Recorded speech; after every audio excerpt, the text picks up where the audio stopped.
귀하신 하나님의 말씀은 레위기 1장 3절부터 9절입니다. 레위기 1장 3절부터 9절 다 같이 합독하겠습니다. 시작. 그 예물이 소의 범죄이면 흠없는 수꽃으로 회막문에서 여호와 앞에 기쁘게 받으시도록 드릴지니라. 그는 번제물의 머리에 안수할지니 그를 위하여 기쁘게 받으심이 되어 그를 위하여 속죄가 될 것이라. 그는 여호와 앞에서 그 수송아지를 잡을 것이요 아론의 자손 제사장들은 그 피를 가져다가 회막문 앞 제단 사방에 뿌릴 것이며 그는 또 그 번제물의 가죽을 벗기고 각을 뜰 것이요 제사장 아론의 자손들은 제단 위에 불을 붙이고 불 위에 나무를 버려 놓고 아론의 자손 제사장들은 등각과 머리와 기름을 제단 위에 불 위에 있는 나무에 버려 놓을 것이며 그 내장과 정강이를 물로 씻을 것이요 제사장은 그 전부를 제단 위에서 불살라 번제를 드릴지니 이는 화제라 여호와께 향기로운 냄새니라. 아멘.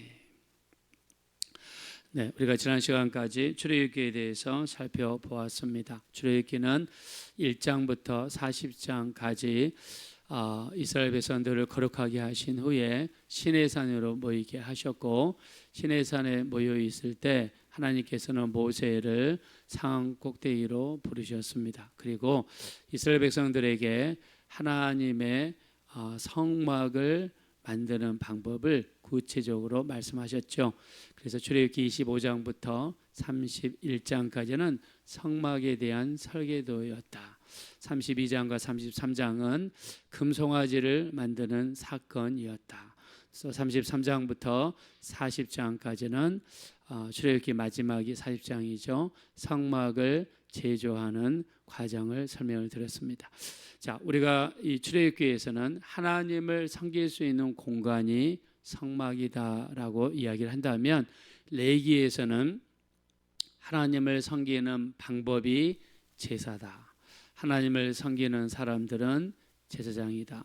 자, 이 제사장은 누굽니까? 레위 지파 사람들이죠. 그래서 이 레위 지파 사람들이 하나님을 섬기는 방법에 대해서 기록한 성경이 바로 레위기가 됩니다. 그래서 레위 지파 사람들이 어떻게 하면 어떻게 하나님을 섬겼는가, 거기에 대한 기록, 또 다른 말로는 하나님을 섬기는 방법, 즉 제사법에 대해서 이야기를 합니다. 자, 우리가 레위기를 공부하면서 끊임없이 나올 5가지 단어가 있습니다. 5대 제사, 번제, 소제, 화목제, 속죄제, 속건제. 자, 이 5가지는 여러분들이 다 암기하고 있으면 레위기 성경을 이해하기가 쉽습니다. 번제, 소제, 화목제, 속죄제, 속건제. 자, 그래서 이 5개 중에서 곡식으로 드리는 유일한 제사가 있죠. 그게 바로 뭡니까? 소제라고 합니다. 나머지는 짐승을 잡아서 하나님 앞에 드려서 예배 드리는 제사다. 자, 근데 2번째 제사 소제는 곡식으로 하나님 앞에 드렸다. 그래서 5가지를 잘 알고 있으면 우리가 성경을 이해하기가 쉽고요. 자, 하나님 앞에 드리는 제물은 3가지가 있습니다.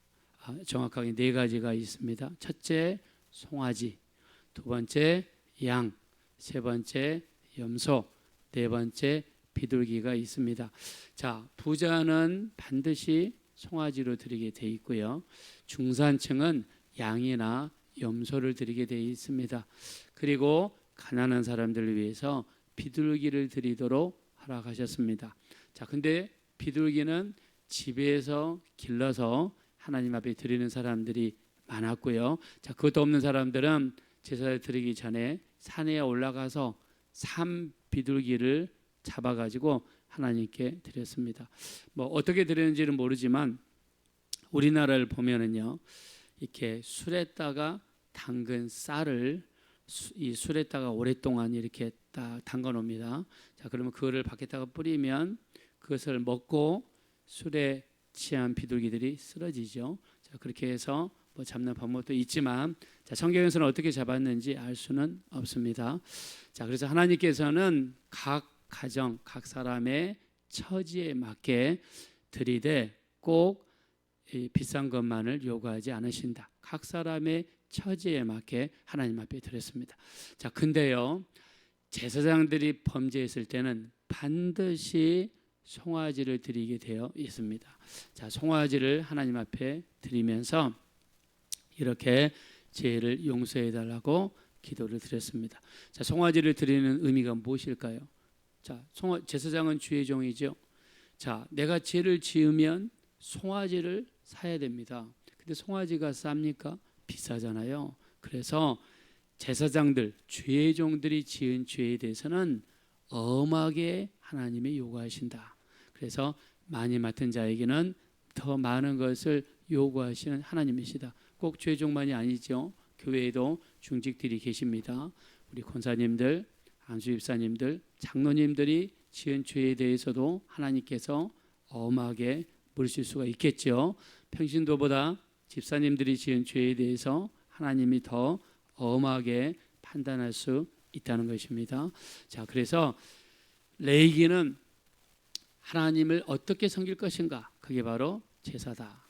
그리고 누가 섬기는가? 제사장이다. 자, 그러면 우리는 안 섬겨도 되는가? 아닙니다. 우리는 누굽니까? 만인 제사장이죠. 마틴 루터는요, 우리를 만인 제사장이라고 이야기했습니다. 또 성경에서도 우리 모두가 제사장으로서 하나님을 섬기는 사람들이다라고 말씀하고 있습니다. 자, 우리가 레위기 1장에서는요, 어떻게 회개하는가를 구체적으로 이야기합니다. 자, 하나님을 만나고 하나님의 관심을 끌 수 있는 가장 첫 번째 방법은 회개입니다. 그래서 우리가 성막 안에서 성소 입구에 놓여 있는 세숫대야와 같은 것이 있다고 말씀드렸죠. 자, 세 단어로 여러분 기억나십니까? 물로 시작하죠. 자, 뭡니까? 물두멍이죠.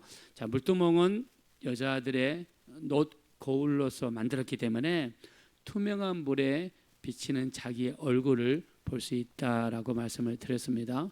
성소에 들어가기 전에 물두멍을 쳐다보면서 얼굴 매무새 내가 무엇이 묻었는가를 살펴보고 성소에 들어가게 돼 있습니다. 그래서 예배 드리기 전에 회개하고 기도하기 전에 회개하는 것이 너무 중요하다. 자, 그래서 그 하나님을 섬기는 방법 중에서 회개의 방법을 말씀을 하고 있습니다. 자, 레위기에 두 가지 법칙이 흐릅니다. 이 두 가지 법칙은 창세기부터 요한계시록 전체에 흐르는 두 가지 법칙이 있습니다. 여러분 이거를 꼭 기억하셔야 됩니다. 첫째, 죄를 지으면 죽는다 합니다. 죄를 지으면 반드시 죽습니다. 죽어야 돼요. 죄를 지으면 죽습니다. 창세기 2장 17절에 이 선악을 알게 하는 열매를 먹는 날에는 내가 반드시 죽으리라 하나님 말씀했습니다. 죄를 지으면 죽습니다. 로마서 6장 23절에도 죄의 삭은 사망이요 하나님의 은사는 그리스도 예수 안에서 영생이니라 말씀했습니다. 죄를 지으면 반드시 죽습니다. 두 번째, 피 흘림이 없이는 죄사함이 없습니다. 피 흘림이 없이는 죄사함이 없습니다. 어떻게 보면 첫 번째와 두 번째는 서로 상통하는 관계죠. 피 흘림이 없으면 죄사함이 없어요. 그래서 죄사함 받기 위해서는 반드시 피를 흘려야 됩니다. 자, 그러면 왜 죄사함 받기 위해서 피를 흘려야 되는가? 아니, 다른 방법도 있지 않습니까? 감람류 가지고 와서 머리에다가 부으면서 제사함 받았느니라 이렇게 선포해도 되지 않습니까? 이렇게 반문할 수 있는데 성경이 그런 걸 어떻게 합니까? 히브리서 9장 22절 율법을 따라 거의 모든 물건이 피로써 정결하게 되나니 피 흘림이 없이는 사심이 없느니라고 히브리서 9장 22절에 못을 박았고요. 자, 그러면 왜 피가 제사함과 관련이 되는가? 왜 꼭 제사함 받기 위해서 피를 흘려야 되고 그 귀찮은 제사 방법을 거쳐야 되는가? 판문할 수 있겠죠. 성경은 말씀하십니다. 레위기 17장 11절에 생명이 피에 있으므로 피가 죄를 사한다 그랬습니다. 자, 생명이 어디 있다고요? 피에 있습니다. 자, 우리 생명은 피에 있어요. 자, 의사분들끼리 서로 싸움이 일어났습니다. 서로 이야기합니다. 생명이 어디 있느냐?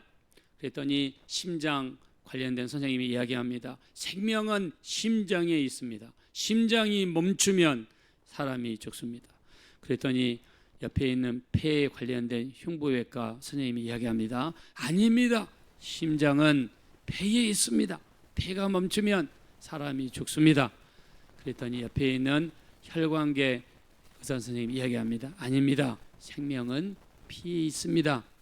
피가 생명의 기본입니다. 이렇게 이야기했다고 그러죠. 자, 성경에서는 생명은 피에 있다라고 레위기 17장 11절에 말씀합니다. 생명이 피에 있으므로 피가 죄를 사한다라고 말씀을 하십니다. 자, 그래서 우리가 죄 사함 받기 위해서 정말 필요한 게 뭐냐? 바로 피 흘려야 됩니다. 자, 피 흘림이 없으면 사심이 없다. 첫 번째는 죄를 지으면 죽어야 된다. 자, 그러면 내가 죄를 지으면 죽어야 되는데, 여러분 저는 죄를 수도 지은 사람입니다. 제가 이 새벽기도 여기 강단에 설 수 있을까요? 없죠. 저는 이미 날아갔을 겁니다.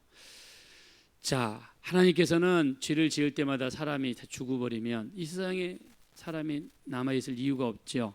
자, 그래서 내가 죽어야 되는데 나 대신에 누가 죽습니까? 바로 짐승이 죽습니다. 소, 양, 염소, 비둘기가 나를 대신해서 죽고, 그리고 그 피로 뿌려서 내가 제사함을 받습니다. 자, 근데 구약시대 제사는 유효기간이 1년입니다. 1년밖에 안 돼요. 그리고 우리 죄를 없애하지 못합니다. 히브리서 10장 4절 황소와 염소의 피로는 우리 죄를 없애하지 못한다 그랬습니다. 자, 이 구약시대의 제사는요, 유효기간이 1년이에요. 이스라엘 음력으로 7월 10일이 대속죄일입니다. 대속죄일 날 이렇게 와가지고 자기의 재물을 가지고 옵니다. 그리고 제사함 받기 위해서 피를 흘립니다. 그리고 그 피가 1년 동안의 죄를 다 씻어준다라고 믿었어요. 그래서 1년에 한 번씩 반복해야 됩니다. 근데 우리는 그럴 필요가 없죠. 우리가 죄를 지으면 내가 죽어야 돼요. 내가 죄를 지었기 때문에 나는 반드시 죽어야 됩니다. 근데 내가 죽지 않고 이제 누가 죽으셨습니까? 내 죄를 짊어지시고 예수님께서 십자가에서 나 대신에 죽으셨습니다. 자, 우리 믿으시면 다 같이 아멘 하겠습니다. 자, 내가 죽어야 돼요. 근데 그 내가 죽을 죄를 예수님이 짊어지시고 나 대신 십자가에서 죽으셨습니다. 그리고 그 흘리신 보혈로 우리가 회개할 때 그 피로 우리 죄가 용서받는 줄로 믿습니다. 자, 이것이 우리 주님이 우리에게 허락하신 은혜입니다. 그래서 이 은혜를 기억하는 기간이 사순절입니다. 사순절은 지난주 수요일부터 시작이 됐습니다. 사순절이란 부활절 전 6주간을 이야기합니다. 부활절 전 6주 기간. 올해는 부활절이 3월 31일이죠. 그래서 여러분 뒤 현수막에 보시면 이 사순절이 3월 30일까지입니다. 2월 14일부터 3월 30일까지입니다. 부활절 전 6주간. 자, 그러면 6주간이면 6, 7은 42. 그러면 42일인데 왜 목사님 40일이라고 합니까? 이렇게 하는데, 자, 6주간에서 주일은 뺍니다. 자, 주일은 빼면은요, 일주일이 7일이 아니라 6일로 변하게 되죠. 그러면 6, 7은 42가 아니라 어떻게 됩니까? 6, 6은 36이 되는 거죠. 자, 그러면 우리가 지난주 수요일, 목요일, 금요일, 토요일 4일을 더하죠. 그러면 40일이 되는 겁니다. 그래서 항상 사순절은 수요일 날 시작을 해요. 그러니까 6주 전 수요일 날 시작을 합니다. 그래서 그 수요일을 제의 수요일이다. 제라고 하는 것은 불에 지푸라기를 태우고 남는 재 있잖아요. 이 재를 이야기합니다. 자, 재는 구약에서 뭘 상징하는가? 바로 회개를 상징합니다. 사순절의 시작이 재의 수요일이고 재는 회개를 상징한다. 그러므로 사순절 기간은 회개하는 기간이에요. 하나님 앞에 나아가 내 죄를 회개하고, 내가 죄를 지으면 누가 죽어야 돼요? 내가 죽어야 돼요. 근데 내가 안 죽고 누가 대신 죽었습니까? 주님이 대신 돌아가셨잖아요. 주님께 감사해야 되죠. 그리고 주님 흘리신 그 보혈로 내가 뭘 받았습니까? 죄사함을 받았죠. 사순절은 회개하는 시간이고, 나를 대신하여 돌아가신 그 주님의 은혜를 생각하면서 감사합니다. 감사하는 날이죠. 여러분, 사순절은요 회개하는 시간이고, 나 대신 죽으신 주님께 감사하는 시간이요, 이게 사순절입니다. 오늘 읽었던 성경 본문에 회개하는 과정이 7가지가 나와 있어요. 오늘 읽었던 과정. 첫째, 재물을 가지고 성막 안으로 들어갑니다. 번제단으로 가겠죠. 그리고 두 번째, 내 죄를 재물 위에다가 전가를 시킵니다. 어떻게 전가시키냐? 안수하면서 내가 1년 동안 지었던 모든 죄를 다 재물 위에다가 전가를 시킵니다. 그리고 그 재물을 칼로 죽입니다. 그리고 그 피를 받아가지고 번제단에다가 7번 뿌리면서 내 죄를 용서해달라고 합니다. 그리고 그 재물의 껍질을, 가죽을 벗깁니다. 그걸 누가 해야 되느냐? 직접 내가 해야 돼요. 회개하는 사람이 해야 됩니다. 어떤 사람은 재물을 죽이면서 내가 죽어야 되는데, 내가 죽어야 되는데, 이 죄인이 죽어야 되는데 이 재물이 대신 죽습니다. 막 눈물 흘린 사람도 있습니다. 그리고 가죽을 벗기면서 내가 이렇게 벗겨져야 되는데, 내가 이렇게 벗겨져야 되는데 울면서 막 죄를 회개합니다. 그리고 이 각을 뜨는 것은 이 뼈 마디마다 자릅니다.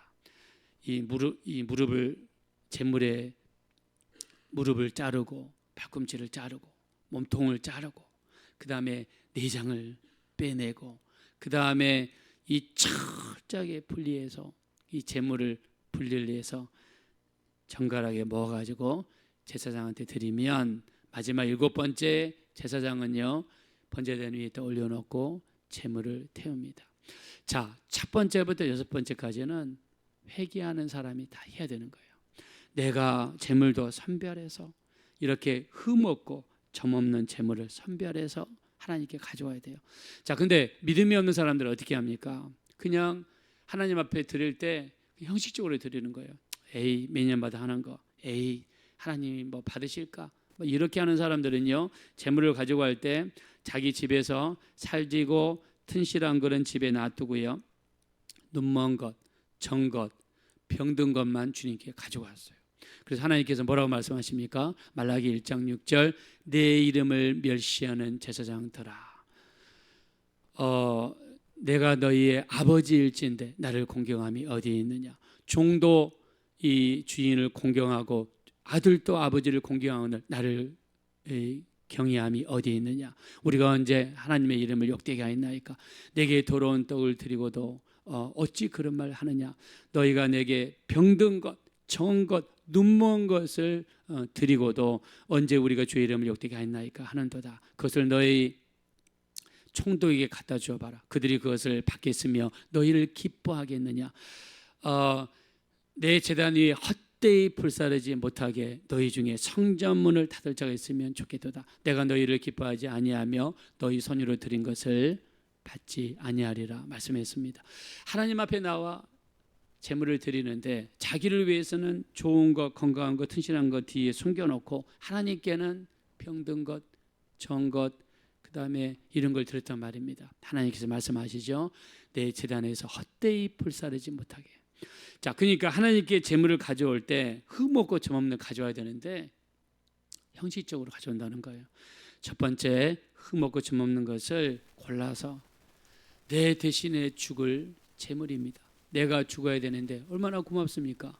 내 대신에 죽을 재물을 가지고 와서 내 죄를 전가를 시키고, 그리고 직접 죽이고 피를 받아서 뿌리고 가죽을 벗기고 그리고 각을 뜨는 이 모든 과정을 진심과 전심으로 회개할 때 드려지면 이것이 어떤 제사가 되는가? 자, 9절 말씀으로 가겠습니다. 다 같이 읽겠습니다. 시작.